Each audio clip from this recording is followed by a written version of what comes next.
우리 오늘은 우리 교회는 우리 두 번째 시간입니다. 우리 지난 시간에 교회 본질에 대해서 그리고 교회 유형에 대해서 우리가 말씀을 나누었는데요. 우리 오늘은 두 번째 시간으로 그러면은 이게 참으로 교회라고 할 수 있는 어떤 표지가 있는가? 우리가 세상에 볼 때 또 우리 교회들이 볼 때에도 이것은 참 교회다. 아니면 이것이 가짜다라고 구분할 수 있는 어떤 교회만이 가지고 있는 표징이 무엇인가에 대한 오늘 말씀을 함께 나누려고 합니다. 그래서 우리가 보통 교회라 참된 교회라 그럴 때에는 크게 세 가지의 우리가 이 표지를 우리가 내세웁니다. 자, 첫 번째가 뭘까요? 이것이야말로 진짜 교회야.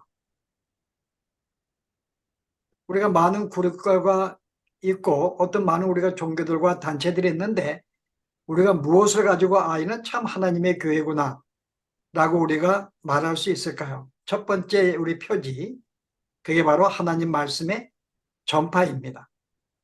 만약에 어떤 모임에 하나님 말씀이 없고 그 말씀을 증거하는 일이 없다면 그것은 교회가 될 수가 없습니다. 그래서 이 말씀이 있어야 되는데 원래 이 말씀의 선포라는 것은 두 가지 역할을 감당을 해요. 우리가 교회 내에서는 이 말씀을 저들에게 전파함으로 말미암아 성도들을 온전케 만드는 역할을 합니다. 자, 또 하나의 역할은요, 세상과의 관계 속에서요, 세상에는 이 복음의 말씀을 우리가 전파를 합니다. 일종의 전도라고 하는데, 자, 이런 점에서 세상과 교회에 대해서 어떤 하나님의 말씀을 전파하는 것, 이게 있어야지만이 우리는 그것을 참된 교회라고 볼 수 있어요. 그래서 아무리 우리가 모임이 많고 한다 할지라도 하나님 말씀에 대한 논의가 없거나 세상 말들을 한다면 그것은 교회로 인정받을 수가 없다고 볼 수가 있죠. 자, 두 번째 표지는 뭘까요? 그게 성례입니다. 정당한 성례. 그 교회 내에서 우리가 성례를 행하는 것이거든요. 우리가 주의 만찬을 의미합니다. 만약에 그 모임의 교회가 주의 만찬이 없다고 한다면 그것은 우리가 참된 교회로 볼 수가 없어요. 자, 이 만찬의 의미는 뭘까요? 하나님은 우리에게 오셔서 새로운 예배를 우리에게 허락해 주었습니다. 그게 실은 주의 만찬이에요. 원래 구약 시대에는 우리가 하나님의 성전에 모여가지고 함께 그들이 모여서 찬양하고 예배를 하였는데 그들의 범죄로 말미암아 어디요? 바벨론으로 포로로 끌려갔잖아요. 그럼 그다음부터 이 이스라엘 백성들은 바벨론에서 어떻게 하나님을 찬양했을까요? 성전도 없기 때문에. 그래서 그들은 그곳에다가 회당이라는 것을 만들어 놓고 그들은 모여서 모임을 가졌습니다. 근데 이 해당 모임은 실제 성전 모임과 좀 성격이 틀려요. 성전은 희생 제물을 드리는 곳입니다. 백성들의 죄를 대신해서 희생 제물을 바쳐 드리는 이 형태를 통해서 예배를 드렸어요. 회당 예배는요, 어떤 희생 제물을 드리는 제도가 아닙니다. 뭘까요? 그들은 모여서 하나님 말씀을 함께 읽었고 이 말씀을 해석하였고 말씀에 대한 강론이 있었어요. 그게 해당 모임의 특징입니다. 근데 이것이 그 이스라엘 백성이 바벨론 포로로 끌려간 이후로 계속해서 이 해당 모임은 계속 예수님 때까지 계속 갖게 된 것이 하나의 특징입니다. 그리고 이 성전 예배도 함께 있었어요. 이스라엘 백성이 포로로 다시 귀환한 다음에 다시 성전을 재건하였고 또 거기에 희생 제물을 드렸습니다. 자, 그렇게 본다면 당시에 이스라엘에는 두 가지 예배가 있었죠. 하나는 희생 제물을 통한 예배가 있었고 또 하나는 회당 모임을 통해 예배를 있었어요. 그럼 그 당시에 이 성전을 중심으로 모인 예배의 어떤 주도자가 누구였을까요? 그게 바로 사두개인들입니다. 그래서 이 사두개인들은 거의 제사장들의 어떤 이 모임체라고 볼 수가 있어요. 제사장들이 성전을 주관하고 제물을 드리기 때문에 그 사두개파들은 제사장들의 모임입니다. 그러면 회당 모임은요, 온 회중들이 모여서 말씀을 강론하는 것이기 때문에 이것은 당시에 바리새인들이 이 모든 모임들을 주관을 했어요. 자, 그러면 성전에서 모이는 사두개인들하고 바리새인들은 두 사람들은 과연 친한 관계였을까? 전혀 그렇지가 않습니다. 일종의 원수와 같죠. 왜냐하면 한쪽은 성전 예배가 진짜 하나님을 예배하는 곳이다라고 했고, 또 한쪽은요, 회당 예배를 진정으로 하나님 앞에 우리가 모인 예배, 성도가 함께 모여서 교제하고 말씀을 나누고 어떤 그것을 참으로 예배를 보았기 때문에 둘의 관계가 좋지가 않죠. 근데 예수님이 오셨을 때에는 둘이 서로 대적을 하였습니다. 대적하지 않았죠. 대적 관계가 이제는 마음이 합쳐서 이제는 예수님께 공격을 하였지만 그렇다고 그들은 같은 편이 아니에요. 근데 예수님이 오셔서 어떤 형식을 따랐을까요? 거의 다 회당 예배 형식을 따랐습니다. 함께 말씀을 나누고 강론하고 그 다음에 또 그들에게 주신 것이 바로 이렇게 주의 만찬이에요. 바로 이 주의 만찬을 통해서 내가 이것을 나를 기념하라. 그래서 초대교회는 당신은 모일 때마다 늘 항상 그들은 주의 만찬을 가졌습니다. 그 사도행전 2장에 보면은 그들이 모여 뭐 가르침을 받고 사도들의 그다음에 떡을 떼고 함께 교제하며 이렇게 나오거든요. 그 실제는 당시에 이 초대교회 모양은 성전 예배도 모임을 가졌고요. 회당 모임도 가졌고 주의 만찬도 함께 가졌습니다. 세 개가 믹서가 되었죠. 그럼 어쨌든 우리가 신약 시대에 와가지고 예수님이 우리에게 주의 만찬을 새롭게 주신 또 하나의 예배 형태입니다. 자, 그런데 이것이 왜 중요한가 하면은 바로 이것은 예수님이 우리의 구속사역에 대한 것을 보여주기 때문에요. 우리의 십자가 죽으시고 우리를 의로운 존재로 만드시고 구원시키시며 하나님의 자녀로 만드신 이 사건은 그리스도의 피 흘림, 구속을 통해 이루어진 것이기 때문에 바로 이것을 기념하기 위해서 우리는 주의 만찬을 갖습니다. 그래서 언제 성경적 엄밀하게는 우리가 주일마다 날마다 주일마다 갖는 게 옳아요. 주의 만찬은. 근데 우리는 주의 만찬을 가질까요? 못 가질까요? 예, 뭐 우리가 포도주와 떡만 형식을 못 갖질 뿐이지 실제 우리가 함께 모여서 식사를 합니다. 왜냐하면 실제 당시의 모양은 이 주의 만찬은 단순히 어떤 예배 의식적으로 만찬을 드린 게 아니에요.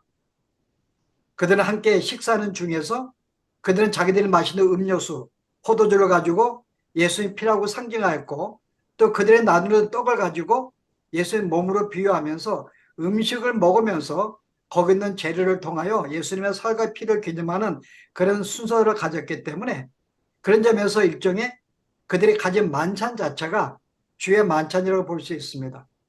자, 이런 점에서 우리가 예배를 끝내고 함께 만찬을 갖는 것은 주의 만찬의 하나의 모습이라고 볼 수가 있죠. 근데 우리가 조금 더 의미를 살린다면은 우리가 함께 우리가 이 어떤 음료수를 우리가 어떤 마시고 떡을 나누기 전에 다시 한번 우리가 어떤 그것을 상징하는 것을 한번 이렇게 우리가 표현을 하고 어떤 우리가 다시 한번 상기를 하면서 가지면 더 의미가 있겠죠. 그래서 그 초대교회는 실제 그들은 그러나 이런 형식보다는 두 가지 예배를 가졌는데요. 먼저 주일날 온 교인들이 모여서 다 함께 그들은 회당 예배를 드립니다. 그리고 일부가 끝나면은 여기서 예수를 믿지 않는 사람들, 세례받지 않는 사람 다 돌려보내요. 그리고 이제 세례받은 사람과 예수를 진짜 믿는 사람들은 또 남아서 2부 예배를 드립니다. 그 의식이 주의 만찬이에요. 근데 이 주의 만찬은 순서가 있었어요. 거기에 막 찬송도 있었고, 말씀 봉독도 있었고, 다시 또 이렇게 뭐 이렇게 이 주의 피라고 하는 어떤 그런 관계된 말씀도 나누고 강론도 하는 그 예배와 같은 형식을 그들은 똑같이 가졌거든요. 그러나 이것이 이제 우리가 와가지고는 이 중세 시대에 우리가 종교 개혁 시대에는 결국은 네 번으로 우리가 절개 때 갖는 것으로 보았는데 실제 엄밀한 의미에서는 매 주일마다 만찬을 통해서 갖는 것이 옳습니다. 그 진정한 예배는 우리가 네 개 형식도 우리가 어떤 뭐 설교를 하고 어떤 뭐 헌금을 하고 찬양을 하고 기도하는 순서도 중요하지만은 또 하나의 의미로는요. 만찬 전체가 예배를 볼 수 있어요. 구원 받는 성도들이 모여서 우리가 하나님을 인정하고 함께 형제자들이 함께 교제를 통한 그 자체가 하나님은 우리를 예배로 받으신다는 거죠. 예. 그래서 우리가 두 번째가 바로 성례입니다. 그 성례가 만약 그 교회가 없다면은 그래서 우리가 참된 교회의 표시라고 할 수가 없죠. 자, 마지막 하나가 뭘까요? 헌지. 권징입니다. 예, 권징이에요. 우리가 권징 그러면 굉장히 별로 기분이 안 좋아요. 뭐 성도가 잘못하면 어떤 이 징계를 가하는 그런 문제이기 때문에 실제 기분이 안 좋습니다. 그래서 현대교회는 거의 징계가 없어요. 그래서 이 말씀을 인정하지 않아도, 다른 교리를 갖지 않아도, 그리스도로 고백하지 않아도 그냥 함께 모임을 갖고 인정해 줍니다. 그들을 증거가 내쫓지 않습니다. 근데 실제 교회 징계 볼 때는 여러분 신약에 보시면은 오히려 징계가 굉장히 그 성행했음을 알 수가 있어요. 모든 교회가 집행했음을 알 수가 있습니다. 자, 성경 내용을 좀 볼까요? 제가 마태복음 18장에 보시면은 우리가 형제가 범죄하게 되면은 내가 찾아가서 조용히 권면하라 그러죠. 그래도 말 듣지 아니하면은 두세 사람을 더 데려가서 그의 잘못을 지적해줘라. 그래도 말을 안 들으면은 교회에다가 이야기해서 교회 이름으로 가서 또 이야기하라. 그래도 말 안 들으면 어떻게 해요?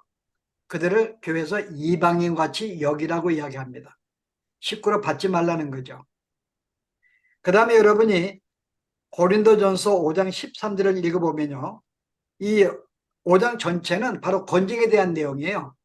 자, 그 중에 13절에 이 악한 사람은 너희 중에서 내어 쫓으라. 말씀에 인정하지 않고 다른 교리를 따른다든지 이들을 내쫓으라고 이야기해요. 자, 데살로니가 후서 3장 6절 볼게요. 규모 없이 행하고 우리에게 받은 유전대로 행하지 아니하는 모든 형제에게서 떠나라. 형제와 격리하라고 이야기합니다. 디도서 3장 10절은요. 이단에 속한 사람을 한두 번 훈계한 후에 멀리하라. 이단. 같은 교회 내에 있지만은 어떤 그리스도의 어떤 이 십자가의 사건을 부인한다든지 어떤 우리가 어떤 선한 어떤 다른 것으로 한다든지 뭔가 바른 교훈이 아닌 자들이 있을 때는 어때요? 그들을 한두 번 훈계하고 멀리하라 그럽니다. 그 다음에 요한 2서 10절에 보시면은 이 교훈을 가지지 않고 사도들의 가르침이죠. 너에게 나가거든 그를 집에 들이지도 말고 인사도 하지 말라. 가끔 집에 여호와 증인들이나 방문하지 여러 번 해본지 모르겠는데요. 그냥 거기는 환영할 필요가 없어요. 받아들이는 것은 그들이 인정한 데는 의미도 있기 때문에 그들은 거절하는 것입니다. 만약에 논쟁을 해서 그들에게 복음을 증가할 자신이 있으면 한번 드릴 필요가 있어요. 근데 이게 가능성은 거의 없죠. 그들은 자기들의 어떤 이 가르침에 확고하게 세뇌가 되었기 때문에 다른 거 믿지 않습니다. 저도 한번 그 기회가 돼가지고 여호와 증인이 있어서 한번 집으로 불렀어요. 한번 이분께 한번 저들의 문제가 무엇인지 일러주고 복음을 증가하려고. 그래서 제가 그를 어떤 거 합당하게 논리적으로 설명했음에도 불구하고 그들은 전혀 받아들이지 않더라고요. 그래서 우리가 볼 때 오늘 이들은 발에 집에 들이지도 말고 인사하지도 말라. 자, 그 다음에 고린도후서 2장 5절과 10절에 보시면요. 권징을 받았던 사람을 다시 어떻게 받아들일 것인가에 대한 법이 나오는데, 자, 이와 같은 규정들을 볼 때에는 다른 교훈을 받아들이지 않고 다른 신앙을 하거나 이단성에 속한 사람들은 교회에서 징계를 해서 내어 쫓거나 아니면 그들 일정한 징계를 주어서 한 1년이나 얼마 동안 예배 참석하지 못하게 하거나 그들이 아니면 범죄했을 때 그 범죄 통할 때에도 교회에서 얼마 동안 그들 예배에 참석하지 못하거나 교제하지 못하도록 징계하는 것. 자, 현대교회는 이것이 거의 경시되어 있죠. 자, 그렇게 되면은 잔뜩이나 없는 교인들도 잊어버릴까봐 걱정이 돼서 하지 못하는데 그 실제 근데 교회는 바로 이렇게 바른 교회를 믿지 않는 자들을 내보내는 이것이 바로 진짜 성경적이면서 우리가 참된 교회의 표시라고 할 수 있죠. 현재 미국 내에서 잘하고 있는 이 권정을 잘하고 있는 교회가 어딜까요? 제가 뭐 아마 몇 번 제가 설명한 것 같은데요. 캘리포니아의 LA에 있는 그레이스 커뮤니티 처치 잔 메가더 목사님이 심호하는 교회인데요. 이 교회는 한 2만 명의 성도들이 있어요. 근데 이 교회는 어떤 그 예를 들어서 내가 누구에게 험담하는 일을 하기만 해도 그거를 듣고 누가 보고를 하면은 거기에 대해서 징계를 합니다. 3개월 정도 주의 성찬에 참여시키지 못해요. 예배는 드렸는데 주의 만찬에 참여하지 못하게 만듭니다. 그런데 실제 우리 같으면 부끄러워서 못 나올 거 아니에요. 징계가 이제 교회에서 공포할 때. 근데 이들은 하도 징계가 성행해가지고 우리 잘못하면 그것을 합당하게 받는 그런 어떤 그런 분위기가 돼 있었어요. 그리고 교인들도 그 순간부터 그에게도 오히려 신경을 쓰고 더 기도해주고 더 감싸합니다. 그래서 실제는 교인들을 놓치잖아요.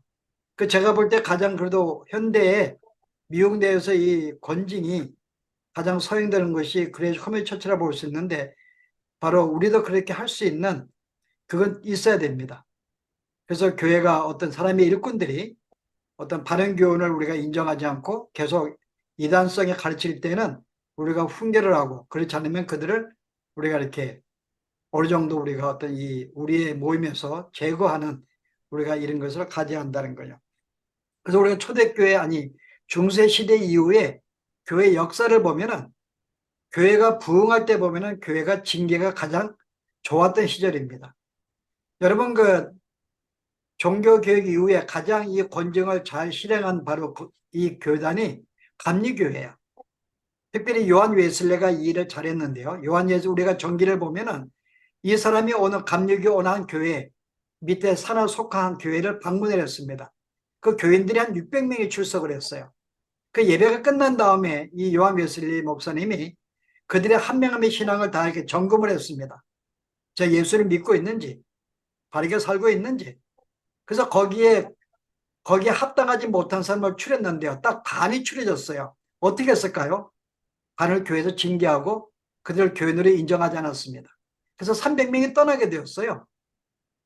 어떻게 우리가 볼 땐 굉장히 심하다 볼 수 있는데 그러나 바로 이러한 시작이 오히려 교회가 우리가 바르게 설 수 있는 진정한 교회가 설 수 있는 모습인데요. 우리가 초대교회 하나님의 아나니아 삽비라 같은 경우에도 그들이 거짓말을 했습니다. 물론 그들이 하나님의 징계 죽음인데 꼭 죽음 자체가 구원받지 못하고 볼 수는 없어요. 그들이 진짜 중생한 자라면은 하나님이 그들의 생명 거둠으로 천국 가는 게 훨씬 나았죠. 그들에게는. 그런데 이 땅에서는 그들의 생명을 거두감으로 징계 모습을 보이므로 그 다음에 여러분 뭐가 나와요? 아내는 삽비라가 죽은 다음에 교회가 이것을 보고 두려워하며 하나님을 더 경외하며 믿는 자의 수가 더하더라 나옵니다. 교회가 더 순수해진 거죠. 자, 이런 점에서 교회가 우리가 좀 이렇게 잘 기억을 해서 우리가 문제가 있는 사람들은 진짜 우리가 어떤 정식으로 어떤 이 교인들이 어떤 그들을 우리가 이렇게 교제에서 내칠 수 있는 우리가 그런 징계가 있어야 한다. 이 세 가지의 바로 이 표지가 교회 참된 교제라 볼 수 있어요. 현대 와가지고는 우리가 이것을 별로 강조 안 합니다.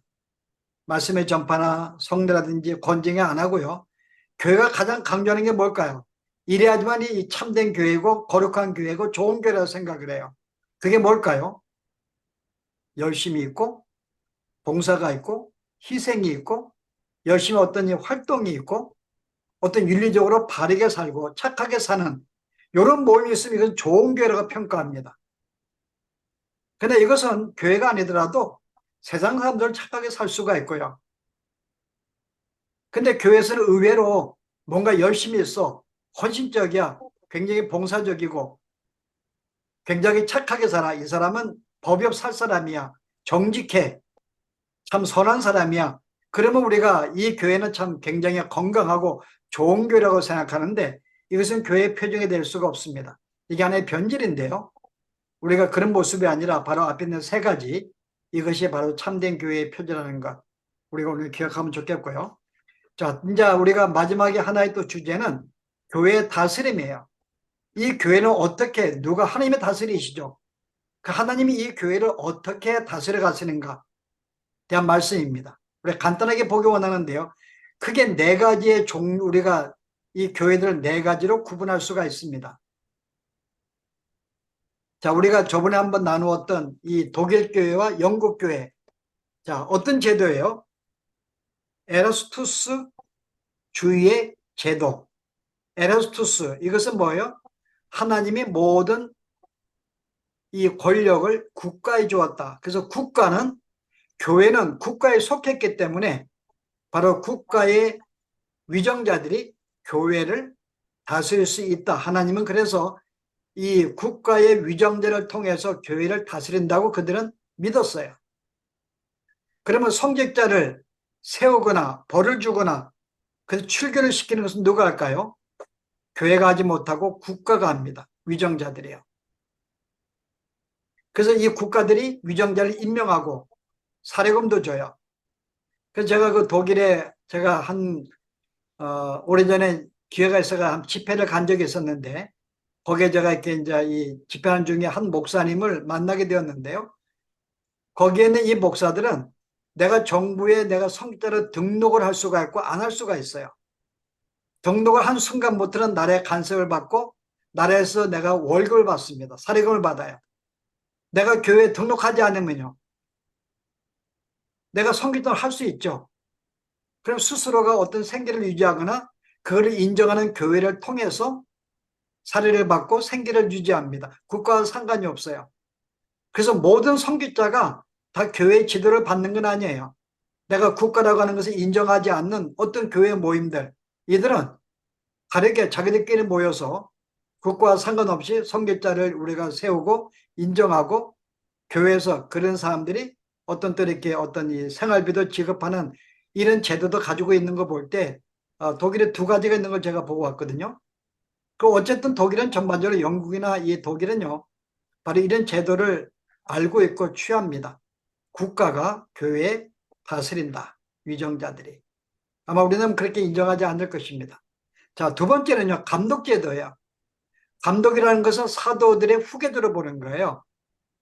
그래서 이 감독들이 바로 교회를 다스린다. 그래서 하나님의 감독들을 통해서 그들을 통해 교회를 다스리는 거 보죠. 그래서 여러분이 감리교는요, 내가 만약에 나에게 심무하는 감독, 우리는 보통 감독, 우리는 여기 목사 중 거기는 감독이라 부릅니다. 한 명의 감독이 마음에 들지 않는다. 어떻게 할까요, 여러분? 교회에서는 그들을 내보낼 정치적인 힘이 없어요. 왜냐하면 감독이 모든 것을 정치하기 때문에 성도들은 일에 관여할 수가 없어요. 그럼 우리가 감독을 원한다. 이 양반은 우리에게 맞지 않다 할 때는 어떻게 할까요? 그 상해 기관에 감독들의 상해 기관에다가 보고를 합니다. 우리는 이 목사님 원치 않습니다. 그럼 그것을 검토한 다음에 상해에서 이 감독을 다른 교회로 보내고 여기는 또 다른 감독을 보내요. 그 상해 기관이 바로 그것을 행합니다. 그래서 감독들을 보내는 것이기 때문에 이것은 개교회가 내가 원하는 목사님을 모신다든지 그런 일들을 할 수가 없어요. 모든 사례금도 다 감독들 거기에 다 주관을 합니다. 그래서 이 감독교회는 교회가 조금해도 상관이 없어요. 한 명이 있어도 왜냐하면 모든 생활비는 위에서 다 이렇게 책임지고 하기 때문에. 그래서 의외로 미국에도 이 감리교에 들어간 우리 친구들도 있어요, 실은요.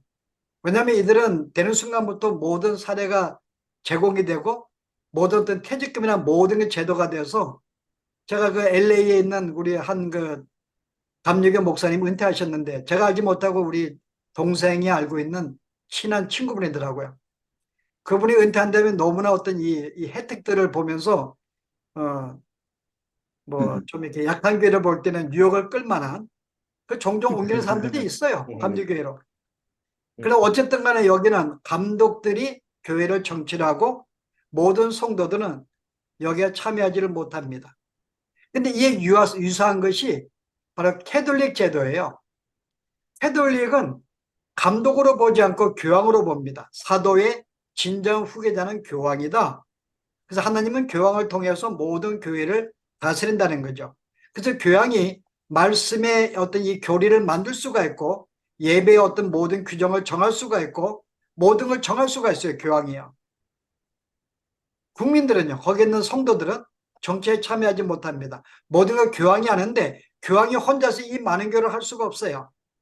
그래서 이 교황 밑에 산하 많은 또 이 어떤 신부들 주교들을 뽑죠. 그래서 그들을 위임해 가지고 그들로 하여금 교회에 정치를 하게 만듭니다. 범죄한 자들을 뭐 징계하기도 하고 세례를 주기도 하고 뭐 하기도 하고 그래서 바로 이런 제도거든요. 그래서 감리교하고 캐톨릭은 유사한 제도지만은 다만 이 황제 어떤 교황이라는 거하고 어떤 이 감독이라는 이 명칭만 틀릴 뿐이지 우리가 조금 더 유사한 우리가 형태를 볼 수가 있죠. 자, 우리 마지막 또 하나 나누기 전에요. 또 하나는 우리가 볼 수 있는 게 보통 침례교가 추구하고 있는 회중교회입니다. 다른 말로 독립교회라고 그래요. 모든 교회는 독립이 되어 있다. 어디에 상의 지시를 받지 않아요. 개 교회가 모든 교회를 자립적으로 재정이라든지 모든 법률도 저들이 세워서 이끌어갑니다. 그래서 어떤 사람을 징계할 때는 어떤 하나의 이 목사가 하는 게 아니고 온 성도들이 함께 모여서 결정을 해요. 그래서 회중 모임에 가장 파워가 있습니다. 요즘에 그 침례교회 어떤 모임에는 목사가 참여하지 못하죠. 그 회중 거기 공동회 할 때 목사가 참여하지 못해요. 교인들이 모여서 결정을 하죠. 오히려 이 회중이 굉장히 파워가 있습니다. 그들이 스스로 모여서 어떤 한 명을 대표로 세워가지고 우리가 이제 안수 집사라 그러죠. 한 명을 세워서 그들로 주관하게 하고 결정을 합니다. 거기에 목사도 따라요. 모든 성도가. 그래서 회중이 이 교회를 스스로가 이렇게 다스려 나가는 이런 제도가 바로 회중 우리가 제도라고 그러고 대부분 우리가 침례교회에서 이 일을 행하고 있죠. 자, 이제 우리는 마지막 하나는 뭘까요? 우리는 장로교회입니다. 우리가 장로교회 제도가 이제 마지막 네 번째인가요? 네 번째 장로 제도에 대해서 하긴데요. 우리가 조금 깊이 알고 있죠. 이 장로 제도는 성경에서 하나님이 그의 백성을 이끌기 위해서 세 가지의 직분을 주었어요. 구약 시대에 볼 때는. 그게 뭘까요? 하나님 말씀은 이 세 가지 직분은 다 안수를 통해서 이 기름 부음을 받음으로 세워진 직분들입니다. 첫째가 말씀을 증거하는 선지자. 그 선지자는 하나님이 기름 부어 세우죠. 또 하나는요. 온 백성의 죄를 대신 중재할 수 있는 국리를 베푸는 이 직분, 제사장 직분입니다. 제사장은 국리를 베푸는 거예요. 백성을 대신해서 하나님 앞에 국리를 구하고 죄를 사해달라고 그러는 이 일이 있습니다. 그 다음에 백성들 하금 죄를 짓지 않게 하고 저들을 법률로 통치하는 기관 누굴까요? 왕이죠. 이 왕도 기름을 붓습니다. 그래서 우리가 이 기름을 붓는다 그 말의 뜻이 뭘까요?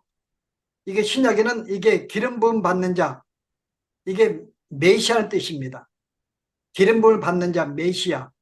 그럼 메시아는 누가 메시아가 될까요? 구약에서 볼 때는 왕도 메시아가 돼요. 기름 부음 받은 자이기 때문에 선지자도 메시아가 됩니다.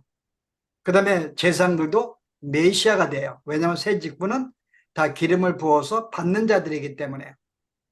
그런데 신약에 와가지고는 하나님이 좀 제도가 약간 이 명칭들이 바뀌죠. 그럼에도 불구하고 이 세 가지 직분은 그대로 살아납니다. 자, 이 말씀을 증가하는 자를 누가 세웠을까요? 바로 목사를 세웠습니다. 목사를 통해서 우리가 하나님께서 이 말씀을 증가하게 만들고 백성들을 성장시키면서 그래서 목사를 세웠어요. 그러면 이 제사장을 대신해서 세운 직분은 뭘까요? 제사장들은 국리를 베푸는 자들이죠. 자, 어떤 직분일까요? 신약에서는요. 아시는데 답을 안 하시는지, 어떤 자 들으시는지, 예, 바로 집사입니다. 기름 받은 안수 집사. 그리고 우리가 설집사 세우는데 이 집사들이 국류를 베푸는 역할이에요. 그 특별히 이 집사는 뭔가 하면은 백성들의 육체적인 삶을 돌아보는 자들입니다. 국류를 베푸는 건 지금 우리가 뭐 죄를 중재하는 역할이 아니기 때문에 육체적으로 백성들이 한 교회 내가 생활이 어려울 때, 삶이 어려울 때 육체적인 모든 일을 돌보는 것이 바로 이 집사들이 하죠. 이 집사는 구약의 제사장과 같은 직분입니다. 그래서 초대교회가 그 이렇게 구제에 빠진 이 헬라파 과부들에 빠진 것 때문에 문제가 생겼잖아요. 그래서 7명의 헬라파 사람들로 구성된 집사들을 세웁니다. 거기에 스데반이 들어가고 7명을 세우잖아요. 이들이 세운 목적이 뭐예요? 구제에 빠진 자들을 구제하기 위해서. 그래서 국리를 교회에서 국리를 베풀기 위해서 하지요. 그 마지막 하나는 왕입니다. 구약시대 이 왕은 신약에 누굴까요? 법률을 만들고 그들을 우리가 징계하고 통치하고 다스리는 역할. 이게 바로 장로 역할이죠. 그래서 이 장로는 바로 교회 내에서 교회가 바른 교훈의 말씀과 서갈 수 있도록 교인들을 징계하기도 하고 어떤 그들을 어떤 이 훈계하기도 하고 이 일을 감당하죠. 그래서 장로교에서 이제 목사는 오늘날 이 목사의 제도는 누군가 하면 목사는 이 두 가지 직분을 다 감당하게 만들어 놨죠. 말씀을 선포하기도 하고. 그래서 우리가 이 원래 성경에서는 목사도 장로라고 불러요. 우리 교단의 법은 목사도 장로라고 부릅니다. 대신 이 명칭에 가르치는 장로, 그다음 하나는요 권면하는 장로, 치리하는 장로로 두 개로 나누죠. 그래서 이 가르치는 장로를 일반적으로 목사라고 우리가 명칭을 부르고, 우리가 치리하는 장로를 우리가 장로라 부르죠. 근데 일종의 장로기 때문에 이 말씀을 증거하는 이 목사도 장로기 때문에 역시 이들도 교회 어떤 치리하는 일에 관여하게 만들어 놓죠. 그래서 이것이 바로 이제 장로의 제도인데, 그러나 한 가지 조금 우리가 참고할 것은 교회 목사와 장로를 그럼 누가 세우는가? 우리가 이게 궁금합니다. 이 사람들 세워야 될 거 아니에요. 그래서 실제는 각 지교회가 이 성도들로 하여금 세우게 안 만들었어요. 그래서 어떤 특정한 지역에 우리 교단에도 이 남부 지역에 모인 교회들이 있어요. 남부하고 우리 중미까지 포함된 이 남부노회라 그러는데, 어느 특정의 지은 어떤 이 지역에 목회하고 있는 모든 목사들의 모임이죠. 이걸 노회라고 그럽니다. 노회. 그래서 남부 쪽 지역에 모이는 모든 목사들이 함께 모여서 그들이 어떤 것을 결정을 하고 생각을 하죠. 그리고 또 이 특정한 지역들의 모든 목사들이 또 모든 지역마다 또 노회가 있을 거 아니에요. 그게 모든 합쳐진 것이 바로 총이라 그럽니다. 자, 그러면은 어떠한 지교회가 오늘 봉독한 내용에, 자, 안디옥 교회가 문제가 생겼어요. 그 문제가 뭘까요? 믿음 외에도 할례를 받아야 된다 라는 문제가 교회가 문제 벌어졌어요. 그래서 이 문제를 가지고 이제 바울이 몇 성도와 함께 예루살렘의 사도들과 장로들을 만나러 가게 됩니다. 그래서 그들도 논쟁 중이었어요. 왜냐하면 그 가운데도 바리새파들이 있었기 때문에 어느 한쪽은 믿음 외에 율법 할례도 받아야지라고 가르치고 있었습니다. 그러나 거기에 이제 베드로가 특별히 그랬잖아요. 베드로가 나서서 무슨 소리냐? 아니, 우리도 스스로 이 멍에를 우리가 모든 율법을 지키지 못해서 하나님이 믿음으로 구원받도록 만들어 주었고 모든 율법사 풀어 주었는데, 우리도 능히 감당하지 못하는 이 일을 우리가 어떻게 저들 이방에 맡길 수가 있어요? 내가 할례를 받고 율법을 지켜 구원받는다고? 이거는 아니지. 우리도 못하는데. 베드로가 그 말을 합니다. 그래서 이 말을 듣고 이제 바울이 지교회로 가서 그걸 증거해요. 오늘 마지막에 오늘 28절에 뭐라 그래요? 뭐라고 권면하죠? 성령과 우리는, 교회 이제 사도들과 우리는 이 요긴한 것들 외에는 아무 짐도 우리 너희에게 지우지 아니하는 것이 옳은 줄 알았나니.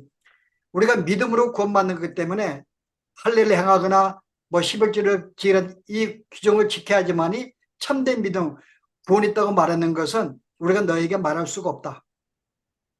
그래서 그들은 그렇게 권면했어요. 자, 무슨 말일까요, 여러분? 일단은 이 노회에서 모여서 하는 것이 뭘까요? 물론 가장 중요한 것은 이 목사는 총회에서, 노회에서 일단은 모든 이 목사가 자격 있는가를 체결해 가지고 총회에서 목사 시험을 보고 치르게 합니다. 그리고 안수는 노회에서 받도록 만들어요. 노회에서. 그래서 이 실은 노회에서 인정하는 목사가 바로 진정한, 우리가 이제 목사를 인정하는 거죠. 지교회를 섬길 수 있는. 그런데 한 가지는요, 이 노회가 지교회를 모든 법률을 제정하고 강요할 수 있을까? 그렇지 않습니다. 오늘 여기 내용 봤더니 어때요? 그들은 자기들이 가지고 있는 이 말씀의 가르침을 권면을 했어요. 그런데 이 말씀을 믿으라고 강요하지 않습니다.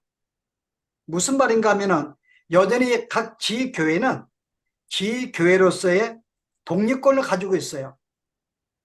모든 치료도 할 수 있고 징계도 각 지교회가 할 수가 있습니다. 재정 관리도 할 수가 있어요.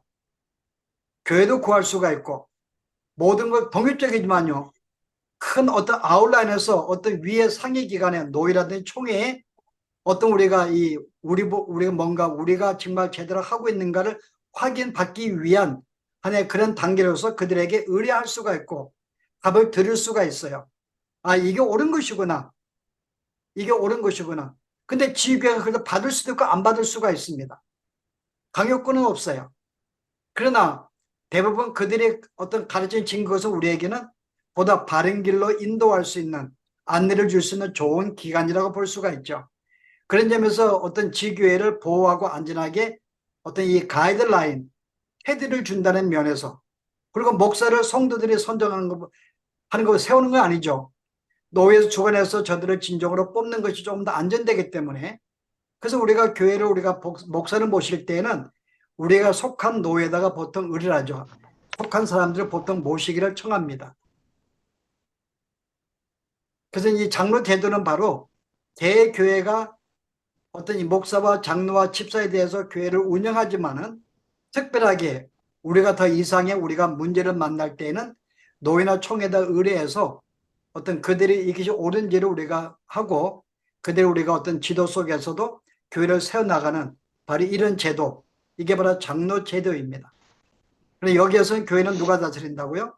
여전히 지교에서는 목사와 장로와 그 다음에 집사, 이 세 가지 직분을 통해서요, 교회를 섬긴다는 것. 그러니까 이것이 바로 교회 다스림에 대한 우리가 내용들인데요.